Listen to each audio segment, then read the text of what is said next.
Esse é o Ancapsu e nós vamos falar agora sobre o caso do voto do André Mendonça, porque está acontecendo uma coisa muito curiosa, né? Vocês sabem, está rolando o julgamento da inconstitucionalidade do artigo 19 do Marco Civil da Internet, que é basicamente um pretexto para o STF fazer a regulamentação da internet, que eles pretendem fazer lá, ou seja, instituir a censura no Brasil. E aí o que aconteceu? O voto do André Mendonça foi um voto muito bom, foi um voto que respeita a liberdade de expressão, é um voto que é a favor do Brasil, a favor da liberdade de expressão. E aí muita gente criticou na esquerda, é verdade, mas agora a gente está vendo um fenômeno curioso. Muitos jornais estão se posicionando a favor do André Mendonça. Aqui, a Folha de São Paulo. Mendonça está certo sobre a regulamentação das redes. Estadão, um voto pela razão no Supremo. E vários outros aqui estão falando também, estão elogiando o voto do André Mendonça e coisa e tal. E não é curioso isso? Porque a imprensa brasileira, durante muito tempo, estava torcendo pela censura, não porque tem que regulamentar as redes, porque não sei o que é lá. O que mudou nessa história? Vamos tentar entender isso daqui, porque eu acho que eu sei o que mudou. O que mudou é muito simples, né? A água subiu, bateu no furico desse pessoal, eles começaram a perceber que eles também vão ser atingidos por essa censura, que eles também vão se ferrar com essa brincadeira de que, ai, liberdade de expressão tem limites, não pode, isso não é mais liberdade de expressão, agora é crime. Então eles já perceberam que essa briga do governo contra as redes sociais vai acabar chegando nos jornais também. E aí começaram a voltar atrás. Nem todos voltaram atrás ainda, tá? Ainda tem um monte de lambedor de saco do STF aí comemorando. Não, que tem que censurar mesmo, censura mesmo, Xandão, e não sei o que lá. Mas vamos entender esse caso aqui, porque eu acho que é uma luta importante, eu acho que é positivo, estou elogiando a Folha de São Paulo, que bom que eles perceberam o problema da liberdade de expressão, né? E tem mais uma coisa também, do ponto de vista político, esse negócio de ficar contra a liberdade de expressão é terrível, meu amigo. Liberdade de expressão é um desejo natural do ser humano. Todo mundo quer liberdade de expressão, ninguém gosta de ser tolhido em sua fala. Então, ou seja, quem se coloca a favor da censura, a favor da restrição, por mais que use nomes bonitinhos, não, porque temos que controlar e regulamentar e não sei o que lá, por mais que use eufemismos, todo mundo sabe que é censura. E quem fica do lado da censura está errado no grande esquema das coisas, ou seja, vai ser penalizado politicamente mais adiante. Vamos entender esse caso, essa notícia foi sugerida por Ojeriza dos Pusilânimes, e Peter não sabe limpar o furico dele e várias outras pessoas. Obrigado aí ao pessoal que sugeriu notícias lá no nosso site, no visãolibertaria.com. E obrigado a você que está assistindo o nosso vídeo. Se você gosta do nosso conteúdo, por favor, deixe o seu like, se inscreva aqui no canal, né? Bom, eu não vou falar muito sobre o voto do André Mendonça em si, porque eu já falei sobre isso. Eu fiz um vídeo quando saiu o voto dele na sexta-feira passada, elogiando muito o voto dele. Realmente foi um voto excelente. E a Folha de São Paulo, aqui no artigo dela, corrobora o que eu falei aqui, ó. O Marco Civil da Internet, promulgado em 2014 após amplo debate na sociedade e no Congresso, atende os requisitos constitucionais da liberdade de expressão. O artigo 19 do Código determina que as plataformas que provêm o serviço podem ser responsabilizadas apenas no caso de descumprirem ordem judicial. Nada mais coerente com a ampla garantia de expressão e coisa e tal. Então, assim, muito bacana, elogiam aqui o pessoal o voto do André Mendonça, né? Aí, aqui, ó, nem todos, tá? Nem todos. A CNN, por exemplo, aqui, ó. Ai, divergência de Mendonça dificulta o voto médio. Tá vendo? Mendonça foi votar errado, né? A verdade é que a gente tem até agora 4 votos e os 4 são diferentes. Só para lembrar, o voto do Fux e do Toffoli são terríveis, são votos muito ruins mesmo. Praticamente exigem que as plataformas tenham poderes paranormais para descobrir se um assunto vai ser considerado proibido pelo STF, e se for considerado proibido pelo STF, eles têm responsabilidade retroativa para tirar o negócio. Uma coisa totalmente sem sentido. Eu acho, inclusive, e eu falei isso na época quando teve o voto dessas pessoas, que o que eles queriam, de fato, era forçar as Big Techs a aprovarem o PL das fake news, né? Eu explico para vocês, né?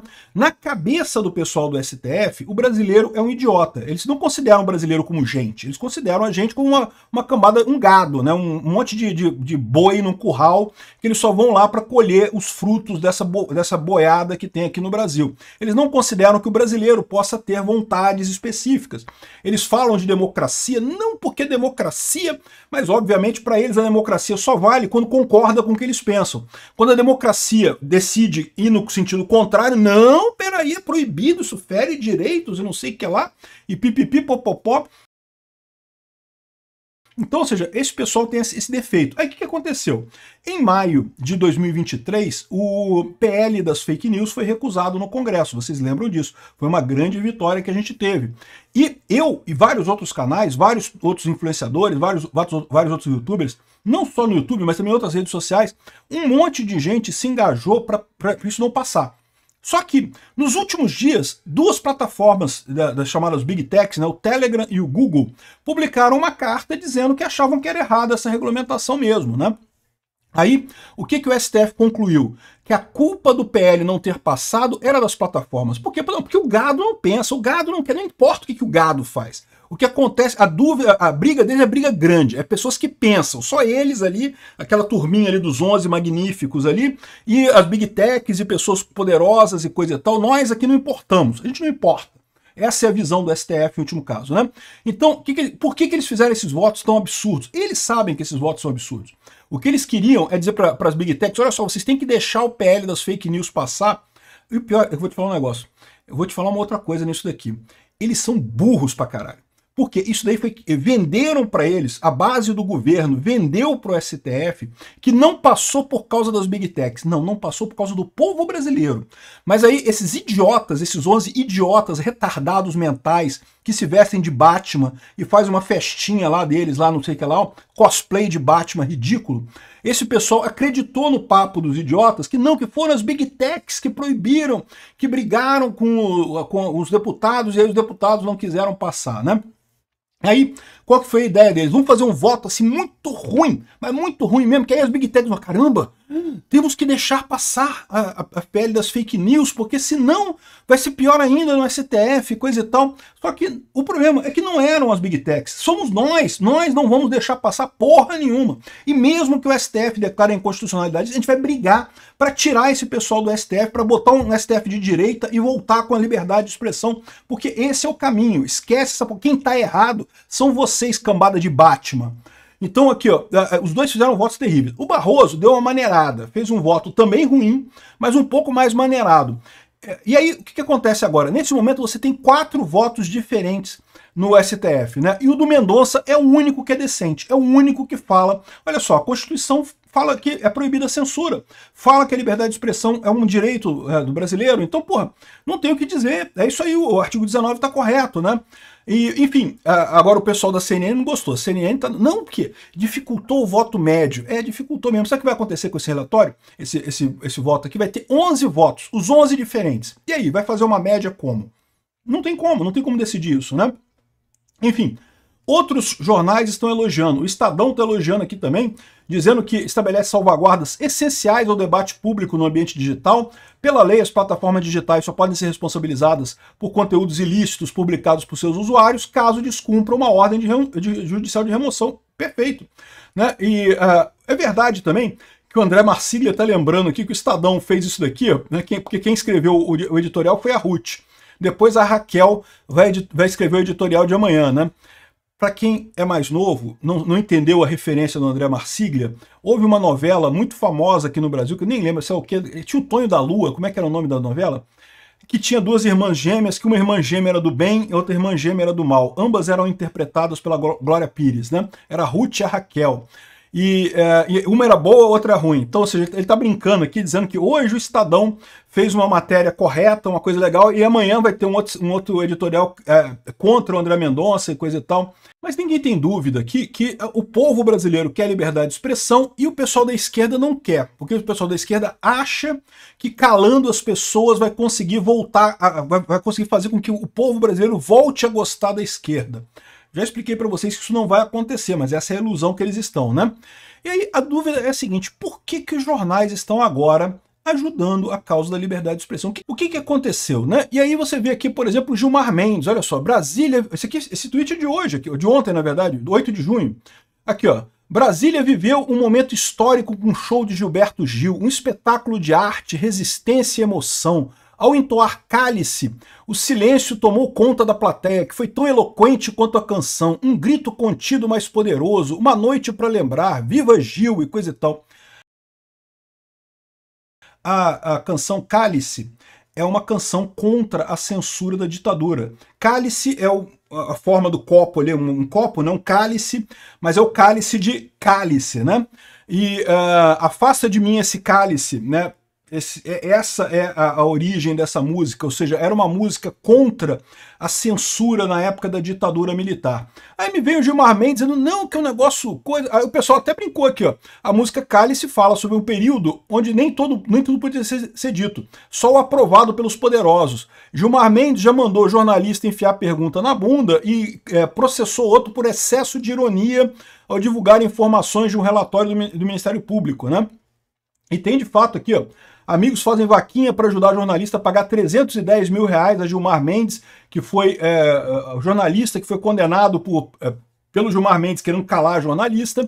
Gilmar quer 150 mil em ação contra jornalista porque viu excesso de ironia na revista. A revista noticiou um parecer do Ministério Público criticando o Gilmar Mendes. E aí, não, mas foi com excesso de ironia, tem que pagar a indenização para ele.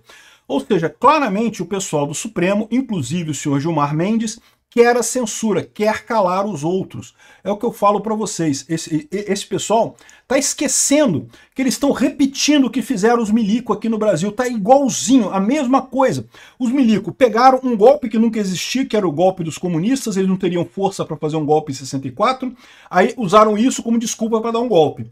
Aí começaram com perseguição com opositores, começaram a abrir inquéritos que nunca terminavam, começou a ter um monte de exilados, as pessoas tinham que sair do Brasil para fugir, né, os exilados do Brasil, e vivemos 20 anos sob ditadura naquela ocasião. E agora o pessoal está fazendo a mesma coisa, achando lindo, ai, porque Gilberto Gil cantou a música, olha só, e vocês estão fazendo a mesma coisa.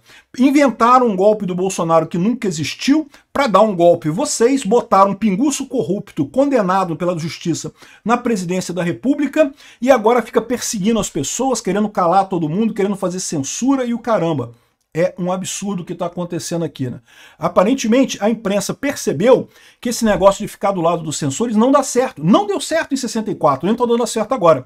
Curioso ver como é que é justamente a Globo, que foi a mais apoiadora do regime militar em 64, que agora é a maior apoiadora da esquerda agora nesse golpe de 2022. Ou seja, a Globo de novo está errando e ficando do lado do ditador, né? Os outros jornais já começaram a perceber a roubada que é isso. Esse pessoal poderoso hoje está brigando com as redes sociais. Amanhã vai brigar com os jornais, meu amigo. É a mesma coisa, vão brigar do mesmo jeito. Não é o único caso esse daqui, não. Tem o caso do Léo Lins, tem o caso daquela outra jornalista lá do Rio Grande do Sul, que foi punida por isso. Tem o caso de um cara que denunciou um delegado da polícia em São Paulo, que também está sendo processado. Ou seja, tem um monte de casos desse. Quando você começa com esse negócio de que tem que ter limites em liberdade de expressão, não pode falar qualquer coisa, imediatamente esses limites se tornam o limite do interesse do governo. Qualquer limite que você coloque na liberdade de expressão, inevitavelmente vira o interesse do governo. Ou seja, quem está no poder não quer ser criticado, ninguém gosta de ser criticado, mas eles podem alterar esse limite para evitar a crítica deles, né? Então esse é um problema. Agora, o Mário Sabino está lembrando uma outra coisa aqui, e também o pessoal aqui, a Lígia Maria da Folha de São Paulo, também estão botando o mesmo ponto aqui, ó. Politizar a liberdade de expressão é um perigo. E qual que é o ponto que eles colocam aqui? Ela está elogiando também o voto do André Mendonça, achando que o STF não deveria se meter nesse negócio do artigo 19 do Código Civil, né, do Marco Civil da Internet. Por quê? O que eles falam em última análise aqui é muito simples. A população quer liberdade de expressão. Não adianta você botar esse negócio, esse eufemismo, não, porque tem que regulamentar, porque tudo é regulamentado na vida, como é que não vai regulamentar isso, eu não sei o que lá e coisa e tal. Não interessa, as pessoas sabem a diferença. Evidentemente que tem que ter liberdade de expressão. E aí, historicamente, sempre quem ficou ligado à censura é o pessoal da ditadura. Toda ditadura quer censura. Então esse pessoal começou a perceber que eles estão do lado errado, né? Estão do lado errado da história nessa coisa, né? Aí já estão começando a ver contrário a essa censura do STF. Eu espero que os jornais continuem nessa toada, continuem nesse lema. É importante realmente a liberdade de expressão para todos nós. Por mais que eu ache o Mário Sabino um babaca, essa cambada toda de jornalistas aí da mídia tradicional socialista, uma cambada de otário, foram essas pessoas que acharam, ai não pode votar no Bolsonaro porque ele imita doente de Covid. Vamos botar um ladrão na presidência? Que mal tem botar um ladrão na presidência? Um pinguço corrupto, o que pode acontecer? E olha a merda que a gente tá. Perto da Terceira Guerra Mundial eclodir e a gente ficar do lado errado, ficar do lado do eixo, junto com a Rússia e com a China, por causa desses idiotas, né? Cambada de idiota, todos eles. Mas, no final das contas, é o que eu falo para vocês, nesse ponto eles estão certos. Liberdade de expressão é o correto, é o caminho correto. Vamos ver se o STF ouve esse pessoal. Obrigado por assistir o vídeo até o final. Além de curtir, compartilhar e se inscrever no canal, considere se tornar patrocinador com valores a partir de R$ 1,99. Clique no botão Seja Membro abaixo para saber as condições e vantagens de patrocinar o canal. Mais informações sobre o nosso projeto, visite nossos sites indicados na tela.